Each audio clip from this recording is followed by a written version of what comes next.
This is David Diaz, former WBC lightweight champion of the world, and you're listening to The Grueling Truth. Welcome to the Inside Boxing Show on the Grueling Truth Radio Network. Every week we'll be on doing this show, talk about the fights that happen, the fights that are coming up.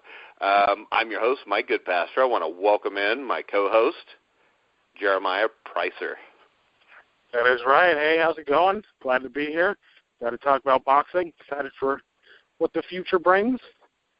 Well, before we get to what the future brings, we'll see what happened in the past, which would have been last Saturday night. On the Golovkin-Wade undercard, we had Roman Gonzalez against Williams-Arroyo. Actually, a surprisingly good fight, I thought. Gonzalez beats him in 12. What was your take on it? Yeah, I think all of us are pretty surprised at how well Williams-Arroyo performed. He was pretty stand and deliver. I mean, he proved he had excellent stamina. He was tit for tat with Roman Gonzalez, even though he was outworked. Didn't look to have the power to bother Gonzalez. But I was pretty surprised at how well he did. I think a lot of us did. I mean, he had a good fight. He only lost by split decision to the IBF champion, where he knocked him down in the 6th round. And I was just surprised at how well Arroyo did. But Gonzalez, to his credit, he kept up a high work rate, landed punches upstairs and downstairs. I think he's the most beautiful combination puncher in boxing today. He's just a gorgeous little fighter, and I guess he plans on moving to 115. Yeah, it looked to me like I thought Arroyo won probably the first 2 rounds. He didn't win anything after that. But I mean, the other thing about Gonzalez being slick, he's slick, but he imposes his will on you while he's being slick. Yeah, he does a lot of nice, subtle things. Like he rolls his shoulder. Like when he throws a right hand, he covers up well. He moves his head really nicely. I mean, he can be hit, but often he doesn't. He either rolls with his shots. He doesn't get hit cleanly a lot. I'm pretty impressed with him. So what do you think the future holds for Gonzalez? I know Arroyo looks like he may be his next opponent. How do you see those guys match up, and do you see any other possible matchups for Gonzalez that could give him trouble?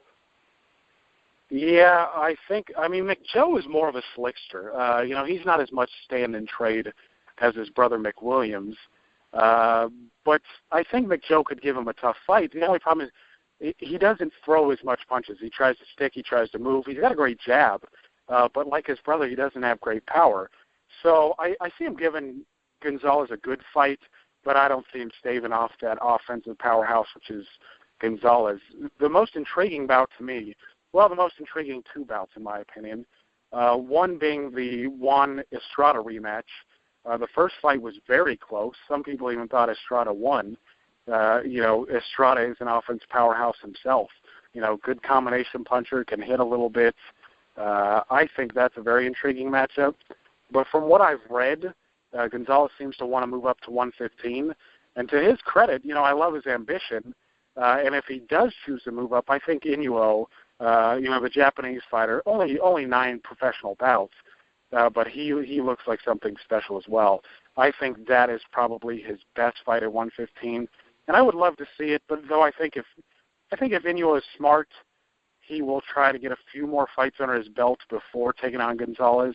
I think he's a little green, but I think Estrada and Inoue are fantastic matches. And another thing is, it'd be nice to see Gonzalez win another belt in another division. He's kind of following the legacy of his fellow countryman, Alexis Arguello. Yeah. We'll transition. We'll go to the big drama show with Gennady Golovkin, knockout 2 over Dominic Wade. I will give Wade this. Wade came to fight. He didn't lay down. He's just nowhere in Golovkin's class. No, not anywhere near it. To his credit, he took the fight.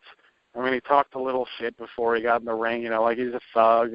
He's going to break Golovkin's face. And, Golovkin's heard that sort of stuff many, many times. And, Wade had quick hands. He looked like maybe he could hit a little bit. He peppered Golovkin with a few jabs in the first round, but Golovkin just didn't seem bothered by any of it. He got a little warmed up in the first round, ended up knocking him down in the first.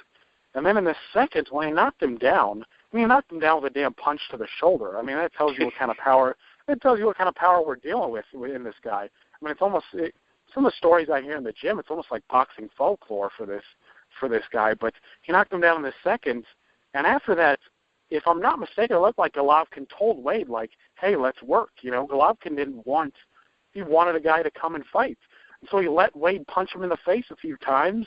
Wasn't bothered by it. Proceeded to knock the guy out. I mean, what more do you need? I mean, he drew 16,000 plus in the Forum, I believe, which is the highest attendance since they've reopened the Forum. Not only that, Tom Loeffler said that Golovkin's merchandise sales were 113,000, which is a record for a one-day boxing event. That's a record. That's pretty impressive. Yeah. So now the question is, can you get him in a pay-per-view match with Canelo Alvarez? Yeah, I think that's what we're all wondering. The problem is Canelo and Golden Boy aren't committing to it. They're not saying, "Oh, after Khan, we will take on Golovkin." Canelo keeps saying, "Well, you know, somewhere down the road, it's in his plans." And I think a lot of us are disappointed by that. He was quick. Ezra Lara called him out in a press conference. Got him worked up a bit, and Canelo dedicated himself to that fight. He wanted that fight, even though Oscar De La Hoya did not want it. But, we're all clamoring for this bout. We all want it to happen in the fall. I mean, Golovkin's been the WBC mandatory since October of 2014. I mean, the guy's been paid step-aside money. What's he got to do to get a fight? We all want to see it. We're all hoping Canelo accepts it. I just hope that we can put enough pressure on him to accept it. Yeah, I mean, to me, I believe you'll see Golovkin against Danny Jacobs in the fall. Yeah, I think if Canelo doesn't commit to this fight, I think what may happen, and it's not a terrible alternative, I think Golovkin may go ahead and fight Billy Joe Saunders and Daniel Jacobs in 1 year. I mean, he could surely do it if he wanted to. And that's what you're going to say on the same night. Yeah, he could. I mean, Jacobs, he's a good fighter. I like him. He reminds me a little bit of Dominic Wade, except a trumped-up version, superior in just about every way. But Danny Jacobs' only losses to Dmitry Pirog, and he was flattened. I mean, I don't see him lasting against Golovkin. And I don't really see anybody, including Canelo, lasting against Golovkin. No, I honestly think had these guys given Golovkin a chance years back, I think Golovkin could have unified in a year if they allowed him to. But, I'm hoping with Billy Joe Saunders, his bout was canceled because he had an injury. I'm hoping that Jacobs – and I heard from the WBA that if Canelo decides to vacate his WBC title, well, Golovkin will then be elevated to WBC champ, but apparently the WBA will make Danny Jacobs Golovkin's mandatory, even though he should be anyway, since he holds some, glorified interim belt, and so Saunders, Jacobs, I could deal with it, but Canelo's really got to get on it. I mean, the guy's a middleweight champion, asking for catch weights at 155 and whatnot. It's just make the fight. All right, so let's go ahead and look ahead to the fights that are coming up this next week. We've got a rematch, I think about 4 or 5 years after the first fight. Andre Berto, Victor Ortiz. Berto, I think, has lost 4 of his last 7 fights. Ortiz has had 3 fights in the last 4 years, lost 3 of his 5 fights. Is there any interest in this fight for you? I suppose a little bit. I mean, the first fight was pretty good. I mean, they knocked each other down. Ortiz ended up winning. It's an intriguing matchup, especially to where they're at in their careers right now. They both seem to be waning. I mean, Ortiz, his heart's questionable. I mean, he's always been questionable ever since he got beat up by Marcos Maidana. Berto, he's just always kind of been that fringe level guy. Ortiz has talent when he applies it, but again, his heart isn't there. I think it's an interesting fight. I'll tune in, but I don't expect anything like the first. I mean, typically the rematches, don't live up to the standards of the first. All right, so who are you going to pick in this one? I am going, flip a coin. It's 50-50 in my opinion. I'm going to go ahead and pick Ortiz. Just for the sake, I think he's actually a better fighter when he's on than Berto is. I think he's got good power. I think he's got good talent. And I think he stops Berto. Well, I think I'm going to go with Ortiz also. Ortiz hasn't fought as much. Maybe he's got a little bit more left. I think it's a toss-up, though. It's hard to pick that one. I'll go with Victor by a late knockout. That brings us to the Dirrell brothers. Anthony Dirrell against Caleb Truax. What's your take on that one? I think it's a fairly easy but sort of competitive comeback fight for Dirrell. I mean, I think Anthony is the lesser of the two brothers, but he's more stylistically appealing to observe. He trades a bit more. His power seems to be a bit better. But Truax is kind of like he's a top 20, top 35 kind of guy. He's got some decent skill, but I see Anthony outboxing him and probably taking a decision. Yeah, and you talk about Truax. I mean, he took Danny Jacobs into the 12th round. Yeah. I think he fought a comebacking Jermaine Taylor as well, and he looked pretty good in spots. Yeah, but I think he lost to the comebacking Jermaine Taylor, didn't he? Yep, he did. But he didn't look bad. Again, he did well in spots. Yeah, and then you had Dirrell had the two fights with Bika. He gives everybody trouble. He lost a majority decision to Badou Jack. I think Dirrell takes care of Truax pretty easy also. Yeah. That takes us to Andre Dirrell against Blake Caparello. What do you think there? Is this fight competitive, or no? I don't think so. We got another blowout on our hands. No, I think this is a bit more of a mismatch than Anthony Dirrell's fight. I think Andre outboxes him. I think Andre is the more gifted of the two. He's really a good fighter when he applies his skills.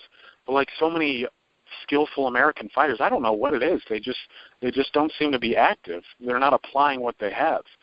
But Caparello, he got blown out against Kovalev. He's a mediocre boxer. I see Dirrell outboxing him, maybe stopping him, 8-9 rounds. Yeah, Caparello got blown out by Kovalev in 2. I know he beat Alan Green, which is probably the biggest name on his ledger, but Alan Green, I think, was over the hill. Plus, I don't think Alan Green was ever what people thought he was going to be anyway. Yeah, Alan Green, good fighter, had good power, but yeah, by the time Caparello got to him, he's been over the hill for years. I mean, after he got starched by Kessler in, 3? Yeah, he hadn't really been the same. Hadn't been a top-level guy. All right, and that brings us to what I think is the main fight of Saturday night, which would be Badou Jack against Lucian Bute. I like the fight. I mean, Bute, he's when he's not facing a guy, to get to Bute, you have to kind of be a puncher. You have to take his confidence away early. After Carl Froch essentially stole his soul, he looked terrible against Jean Pascal, except in the 12th round. But, Bute looked pretty good against DeGale. I mean, DeGale's not really a puncher, but Bute looked like he was slowly getting his confidence back, fought him pretty closely.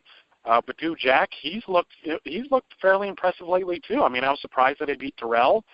I was surprised in his last fight. Jack is a pretty well-rounded fighter. But then again, Jack was stopped in 1 round by Derek Edwards. So I think Bute has a real shot here. But I think I think Badou Jack is on the upside, Bute is on the downside, and I favor Jack to win a decision here. Yeah, I mean, Jack beat George Groves, which is a good win. Actually, we had his trainer, Eddie Mustafa Muhammad, on right before that fight about a year ago. One day, won a majority decision over Anthony Dirrell. I like Jack in a close fight also. Wouldn't surprise me if Bute beat him, though. Well, guy has good power. He just needs to throw some punches. Yeah, so that brings us to this. Tyson Fury and Vladimir Klitschko. Do you hear rumors that Fury is like 15, 20 pounds overweight right now? Yeah, I've heard about it. I was looking at a little bit of their press conference, and Tyson Fury pulled up his shirt, and he looked a little flabby. I'm not sure if I don't know if he's taking this serious enough or not, but then again, Fury's one to play games, so I don't know if he's actually in the gym busting his ass or if he really is just kind of riding it out until, he loses again. I don't know. Well, when you become heavyweight champion of the world, it does take a little incentive away from a lot of people. That's why you get so many guys. We especially saw it in the 1980s. Hell, in the 80s, it seemed like there was a different champion of a different division every couple months because nobody was in shape. You had guys like Tony Tubbs, Greg Page, guys that didn't always show up in the best of shape. And, I mean, Fury, if Fury's not completely ready, unfortunately, and if Klitschko beats Fury, I don't think that's good for the division, do you? Well, no, it all depends. I think people are ready, just like Pacquiao and Mayweather. I think people are ready for Vladimir Klitschko to, just grab his stuff and go. I mean, a lot of people view him as boring. What I'm hoping, though it's a long shot, I hope Klitschko kind of heeds the advice of some of the fans, and I hope he just goes for it. I hope Klitschko just comes out, bombs away, goes out on his shield. I mean, it's not his style, but it'd be fun to watch. But if Klitschko wins, it throws a wrench in the division. I mean, a lot of people were expecting Fury to kind of come out on top in the rematch. You have a lot of good domestic options, because Anthony Joshua is, he's rising. David Hayes back in the picture. You got guys like Huey Fury who are coming up. Chisora, who's a solid fringe-level guy who you could, maybe take on. And not for Fury, I guess, but Klitschko kind of throws a wrench in things. Joshua and Chisora might be a decent fight in the UK. Yeah, I mean, Joshua, I think his manager Hearn is smart enough to recognize that, even though Joshua's had some good, solid wins, the guy's only got 16 fights. And with the domestic options, guys like Chisora, I think it'd be a solid defense. But then again, Chisora has to get past Pulev, and that's no given in my opinion. Yeah, Pulev's a tough guy.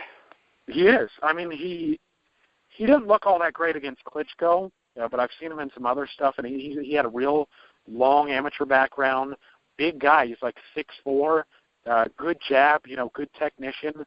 He's not a one-punch knockout artist, but he's a good fighter. Yeah, that was actually a fight where I thought he would give Klitschko more trouble than what he did. Yeah, he was just a little too upright in that fight, just easy pickings for Klitschko's left hook and his jab. But, if Klitschko wins, it throws a wrench in the division. Same thing with Povetkin. I think if Povetkin wins, we're kind of back to where we used to be, where Povetkin was the number one contender for a long time for Klitschko's title. I doubt they fight in a unification. I guess that would leave Joshua kind of as the budding star and one people would have to put their hopes and trust in. Yeah, and you mentioned David Hay, but from what I hear, he's putting Shannon Briggs on his undercard, and if they both win, they're going to fight each other in the fall.